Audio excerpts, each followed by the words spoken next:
O Supremo Tribunal Federal, STF, descumpriu prazos e omitiu informações sobre viagens de ministros da Corte solicitadas pela Lei de Acesso a Informações, segundo informa nesta segunda-feira a Folha de São Paulo. Segundo o jornal, o tribunal nem mesmo informou por quanto tempo vai deixar ocultas as informações sobre os deslocamentos dos magistrados com voos da Força Aérea Brasileira. É importante lembrar que, recentemente, ministros do STF usaram voos da FAB para se deslocar para assistir a jogos de futebol e até para participar de casamentos. E nessa segunda-feira, o nosso repórter Wilson Lima revelou em O Antagonista que já tem ministro fazendo campanha para 2026. Mas quem conta é ele mesmo, no quadro Bastidores do Meio-Dia.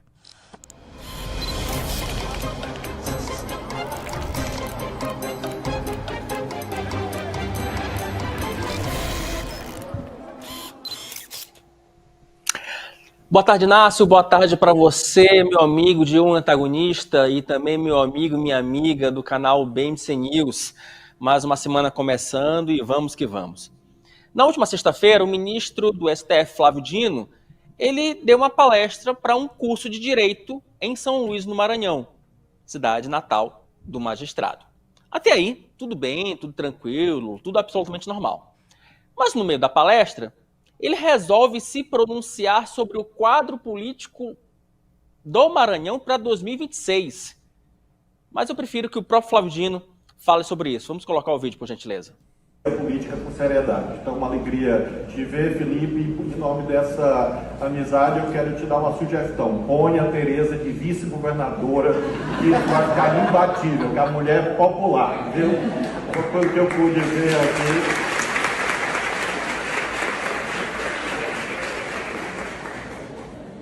Eu acho que só há um empecilho, ela não tem a idade constitucional ainda, né, para poder exercer esses cargos, tem que ter mais de 21 anos.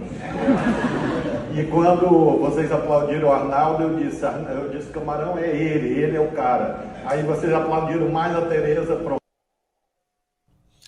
Então, só para a gente entender, se você for reparar nesse vídeo, ali no cantinho, quando o Flávio Dino faz referência à doutora Tereza, ali do lado dele estava Felipe Camarão, que é atual vice-governador do Maranhão.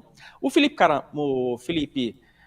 Camarão, ele foi secretário do Flávio Dino ali por volta entre 2016, 15 e 16, tá? Ele é carioca e já está no Maranhão há um bom tempo.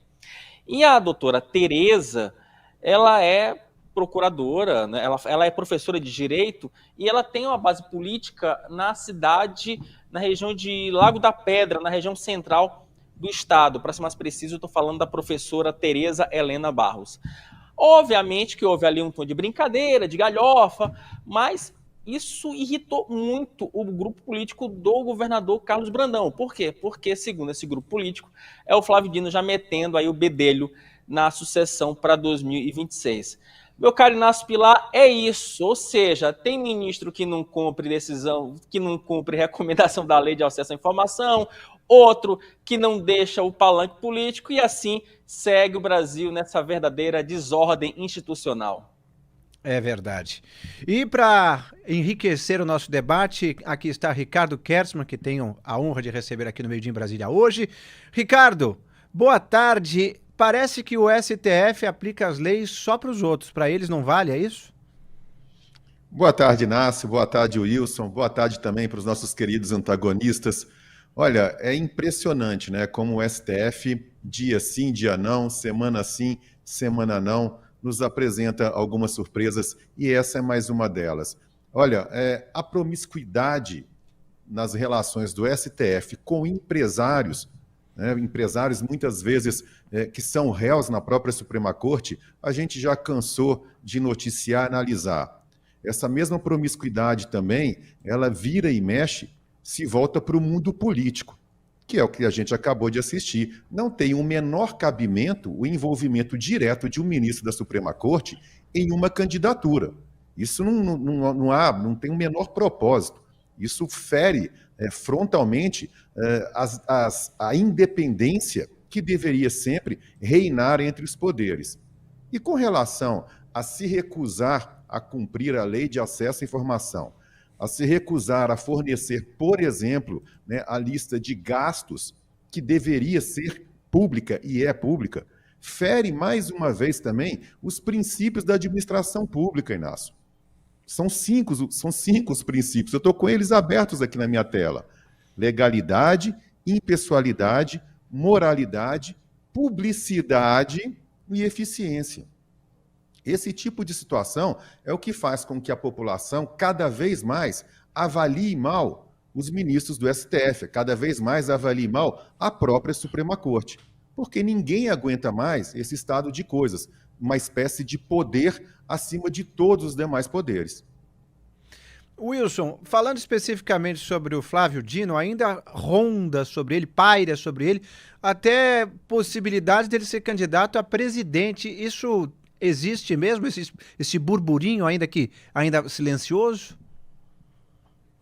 Olha, o Dino, ele fala para todo mundo que ele não quer ser candidato, mas, né, se eu pudesse dar um palpite, obviamente o Dino, ele é candidatíssimo para as próximas eleições, isso é fato, ele tem esse desejo e mesmo quando ele foi indicado para a Suprema Corte, ele no primeiro momento demonstrou ali para algumas pessoas próximas uma certa contrariedade, justamente porque ele tem esse projeto político, né? E o Flávio Dino ele já deixou isso muito claro, que ele é político, que ele é um ministro político e que ele gosta de fazer política. O problema, como disse o Ricardo, é que você precisa separar essas instâncias. Se você é juiz, você é juiz. Se você é político, você é político. Ponto. Você precisa separar isso, até em nome da separação dos três poderes, né? Você precisa ter uma independência dos três poderes, que ela é maculada no momento em que você confunde essas atribuições, essas prerrogativas de um integrante da Suprema Corte. Agora, eu queria só arrematar rapidamente um comentário que o Ricardo falou sobre a lei de acesso. O fato é o seguinte, o Supremo argumenta que não, a gente não divulga a lista das passagens por uma questão de segurança. Gente, essa é uma desculpa esfarrapadíssima. A passagem já foi, o voo já foi feito. Uma coisa é você não divulgar de forma prévia, justamente para preservar a segurança de um agente público. Outra coisa é você não querer divulgar depois que o voo já foi realizado. Isso aí, me argumentar, questão de segurança, questão de sigilo, questão de preservação do ministro, olha, isso sim merece, como a gente fala aqui no programa, um belo de um prêmio óleo de peroba. E é mais um desgaste desnecessário para o STF no momento que ele já recebe petardos por ingerências, por ser tendencioso, por ter ministros que talvez deveriam se declarar impedidos. Tudo isso vai a reboque, danificando essa imagem de uma instituição que, como nós sabemos, é fundamental na nossa democracia. Você crê que essas pequenas coisas, só para a gente arrematar o assunto, Wilson, esses pequenos danos que eles mesmos vão se impingindo, pode levar de fato a um afrouxamento dos mandatos dos ministros do STF para algo com um período definido de anos, essas coisas como alguns projetos na Câmara transitam? Olha, Inácio, infelizmente não, porque o Poder Legislativo tem medo do Poder Judiciário. Essa é a grande verdade, né? Há uma tentativa ali de afronta, há uma tentativa de você confrontar o excesso de poder do Supremo, mas a verdade é que todo deputado, vamos falar em bom português, Inácio, deputado e senador tem rabo preso com o Supremo. Enquanto você tiver esse status, as coisas não vão mudar.